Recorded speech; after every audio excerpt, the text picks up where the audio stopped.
My sister said she got me a special gift for my baby shower. It was a box full of diapers. Used ones. Everyone laughed until I announced she'd just lost her house. She shrugged and said, "Oh, don't be dramatic. You're rich. Buy a real gift yourself." Hi, Reddit. My name is Olivia, I'm 32, and I'm currently sitting in my living room, still reeling from what just happened at my baby shower. Since I need to vent somewhere, I figured I'd share this with you all. This isn't just a petty family drama, it's the culmination of years of being taken for granted, financially exploited, and emotionally drained by my older sister, Amanda. If you've ever had a toxic sibling who thought they were entitled to your life, money, and success while pretending to be your biggest supporter, you might relate. But let's start with today. Open it. Amanda grinned, her voice dripping with fake enthusiasm as she shoved the large gift box toward me. The entire room was watching family, friends, coworkers. A perfect baby shower scene, complete with pastel balloons and a decorative banner that read, "Welcome, little one." My hands hesitated as I pulled at the ribbon, the expectant gazes of my guests making it impossible to pause for too long. Inside the box was a pile of diapers. Used ones. The laughter came instantly. Not polite chuckles, not nervous giggles, actual, roaring laughter. My mother covered her mouth in an attempt to stifle it, but even she was shaking. Amanda, the mastermind of this pathetic stunt, wiped away fake tears of joy.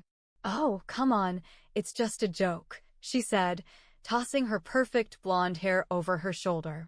"You can afford to buy real ones yourself, right?" Right. Because I was the rich sister.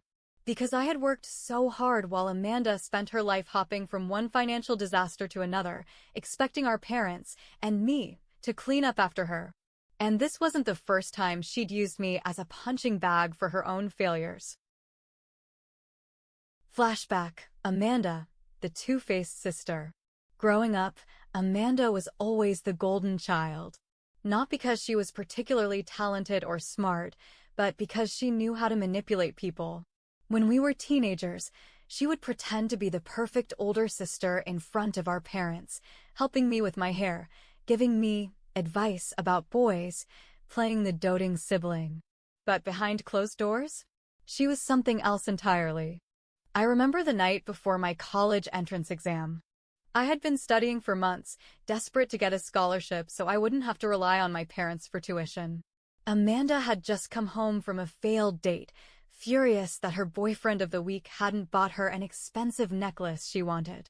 "You think you're so much better than me, don't you?" she sneered, leaning against my bedroom doorframe. Sitting here, acting all smart, working extremely hard like some nerd.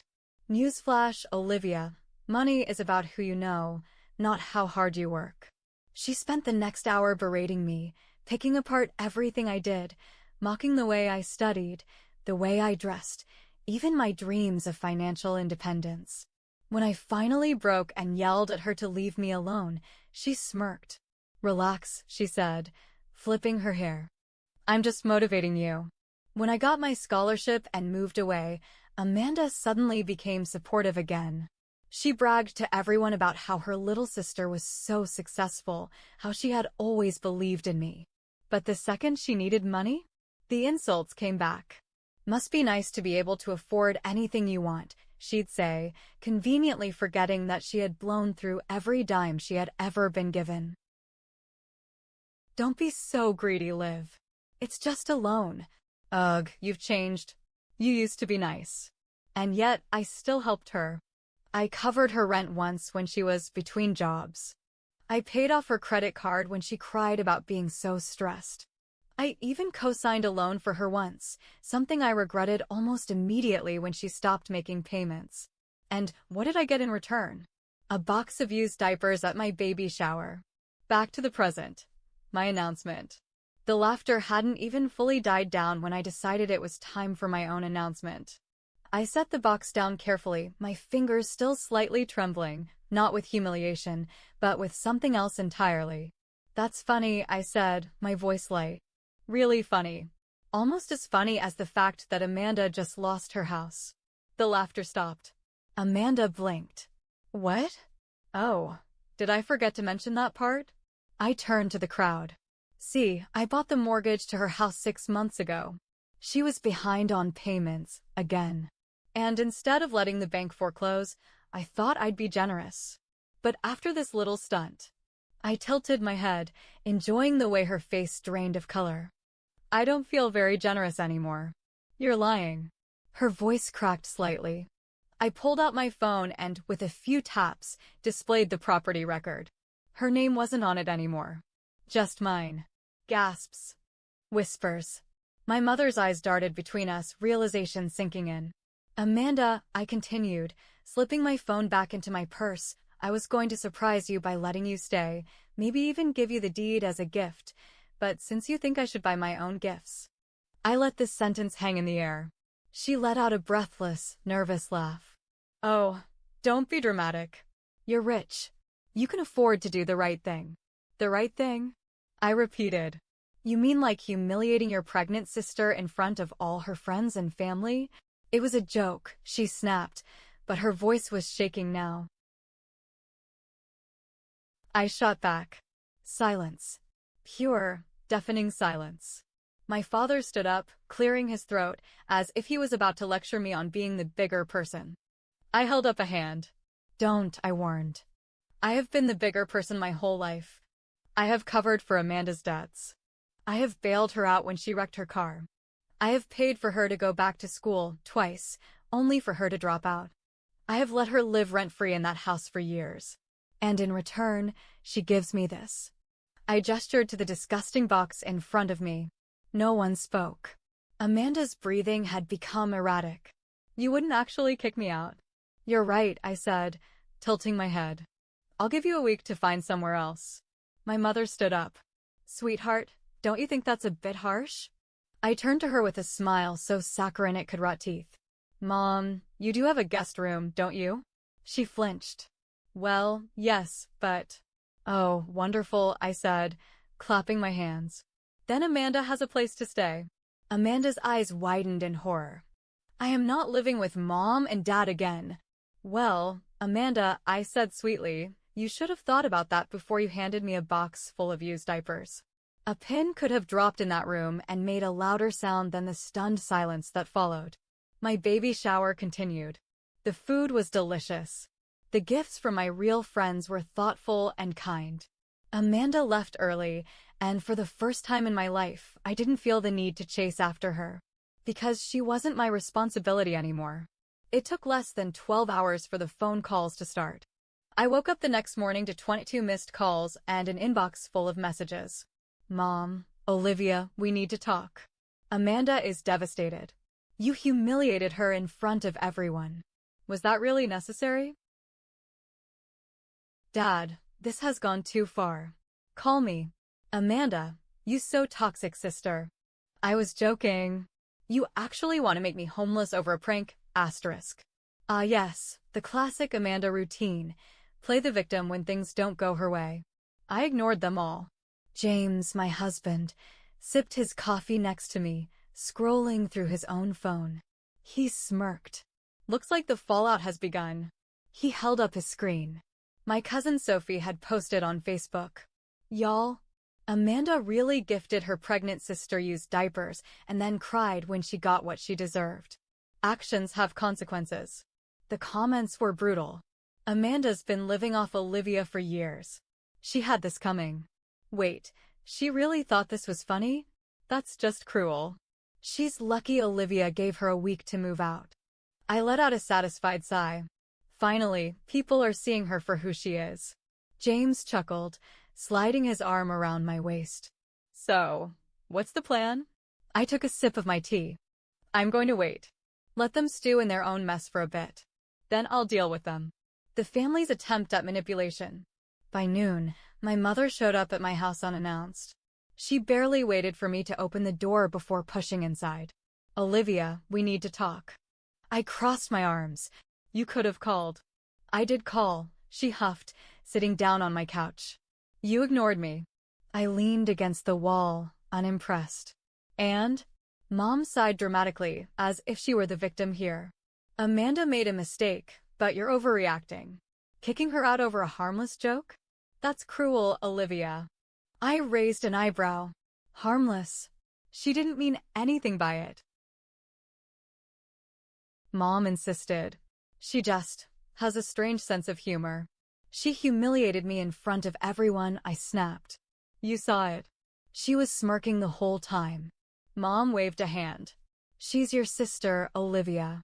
You don't throw away family over one bad decision. I laughed. One? You mean years of bad decisions. Years of using me for money, trashing my success, and expecting me to fix her problems. Mom flinched. She's going through a hard time. And whose fault is that? I shot back. She blew through her savings. She maxed out her credit cards. She had 6 months to fix this before I even stepped in. Did she do anything? No, because she assumed I'd catch her like I always do.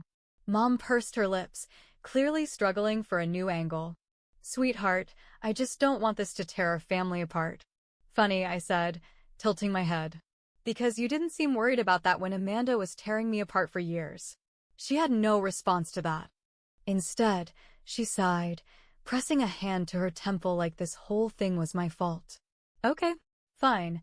But at least compromise, let her stay for another month. Give her time to figure things out. I smiled. Sure. Mom blinked, surprised. Really? Yeah. I grabbed my phone, opened my banking app, and scrolled to a certain payment history. She still owes me $3,000 from last year. She can stay if she pays me back first. Mom's face darkened. Olivia, you know she can't afford that. I shrugged. Then she can't afford to stay. Mom stood up abruptly. You're being heartless. No, Mom, I said, my voice cold. I'm just done being your backup plan. She left without another word. Amanda's last-ditch effort. That night, Amanda showed up at my house. She banged on the door like a madwoman, and when I finally opened it, she pushed past me, storming into my living room. What is wrong with you? She shrieked. I calmly shut the door. Hello to you too. She spun around, her face red with rage. You're really doing this? You're actually making me homeless over a joke. Call it whatever you want, I said, crossing my arms. You're not my problem anymore. She let out a hysterical laugh. Oh, come on, Olivia. You're rich. You have a huge house. What's the big deal? I stared at her. Amanda, do you hear yourself? She scoffed. I'm not asking for much. Just a little help. I would do the same for you. I burst out laughing. You? Help me. Yes, she yelled. I took a step closer, lowering my voice. Amanda, when have you ever helped me? She blinked, her mouth opening and closing like a fish. I kept going. Did you help me when I was drowning in student debt? No. Did you help me when I was working 3 jobs to afford my first apartment? No. Did you help me when I needed someone to support me for once? Nothing. I nodded. That's what I thought. She tried a different tactic. Please, she said, her voice suddenly trembling. I have nowhere else to go. Oh, come on, I said, mimicking her earlier words. Mom and Dad have a guest room. Her face twisted in disgust. I can't live with them again. Then figure something out. Tears welled in her eyes. Olivia, please. I'm begging you. For a split second, I almost gave in. Almost. But then I remembered the diapers. The laughter. The years of being her financial safety net while she spat on my success. I took a deep breath. Good luck, Amanda. And then I opened the door. She stared at me in disbelief. You're actually kicking me out. You have 6 days left, I reminded her. Make them count. She stormed past me, stopping in the doorway. You're being really unfair, you know that? I smiled. And you're homeless. She let out a frustrated scream and stomped to her car, speeding off into the night. I closed the door, locked it, and let out a deep breath. For the first time in years, I felt free. Amanda didn't leave quietly. I knew she wouldn't. For the next few days, she cycled through every manipulative tactic in her arsenal. First came the guilt trip. Amanda, I'm your sister, Olivia. How can you sleep at night knowing you're making me homeless? Me, like a baby actually. Thanks for asking. Then came the fake apologies. Amanda, Liv, I was out of line. I shouldn't have done that at your shower. Please, let's put this behind us. Me, that's great to hear. So when are you sending me the $3,000 you owe? Amanda, ugh, you're impossible. By day 4, she switched to the smear campaign. Mom called me in a panic. Olivia, did you really tell people Amanda stole from you? She said you're spreading lies. I sighed, rubbing my temples. Mom, I never said that. I just told people the truth, that she owes me money and refuses to pay. Well, now she's saying you're ruining her life. No, Mom, I said firmly. Amanda ruined her own life. I just stopped cleaning up the mess. Mom groaned. I just don't understand why you're being so cold. Because I'm done, I said simply. I'm not her bank. I'm not her safety net. She's had years to get her act together. Mom went silent for a moment. I just don't want to see her suffer. I let out a bitter laugh. Where was this concern when I was the one suffering? No response. As expected. That night, Amanda tried her final, most desperate move. She showed up at my house with a suitcase. The last attempt. It was almost midnight when the pounding on my door started. James stirred beside me. You gonna get that? Nope, I said, pulling the blanket over my head. The knocking continued. With a groan, I got up, walked to the front door, and yanked it open. Amanda stood there, red-eyed and shaking, her suitcase at her feet. Liv, please, she whispered. I have nowhere else to go. I folded my arms. Didn't Mom offer you the guest room? She swallowed. I can't live with her. She's overbearing, she nags all day, and Dad just ignores me. I smirked. Sounds familiar. Amanda's face twisted in frustration. I can't be there, Olivia. Just let me stay for a few weeks. No. She let out a small, pathetic sob. Please. I'll get a job, I'll pay you back, I held up a hand. Stop. Her mouth snapped shut. I took a deep breath. Amanda, I don't trust you. You have never changed. You've never followed through. And I'm not letting you stay here just so I can spend the next few months fighting to get you out. She opened her mouth, but I kept going. You laughed in my face at my baby shower. You gave me used diapers. That's not just a bad joke. That's pure, calculated cruelty. And now you expect me to rescue you. Tears slid down her cheeks. I don't have anywhere else. I sighed. That's not my problem. Her face twisted with rage. You're really turning me away? Yes. Her fists clenched. Fine. But when you come crawling back, don't expect me to help you. I laughed. When have you ever helped me, Amanda? Silence. She picked up her suitcase and stormed off. I shut the door, locked it, and went back to bed. James wrapped an arm around me. You okay? I exhaled deeply. Yeah. Actually, I think I am. For the first time in years, I felt free. I thought Amanda was finally out of my life. I was wrong. A week after she stormed off, I got a call from my mother. I debated letting it go to voicemail, but my gut told me something was up. Mom, what now? I asked, already exhausted. Mom sighed dramatically. Amanda moved in with us. I smirked. Oh! So she took the guest room after all? Yes, but she's miserable here, Olivia. I nearly laughed. And why is that my problem? She says she feels like a prisoner. Mom huffed. Your father and I have rules, and she doesn't like following them. Rules? That was rich coming from my parents, who had let Amanda get away with everything her entire life.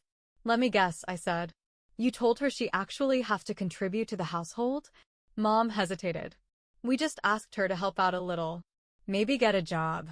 Pay for her own expenses. I snorted. And how did that go? Not well, Mom admitted. She had a meltdown last night because we told her we weren't paying for her Uber Eats anymore. I actually laughed at that. You mean to tell me she expected you to fund her lifestyle after she spent years expecting me to do it? She's struggling, Olivia.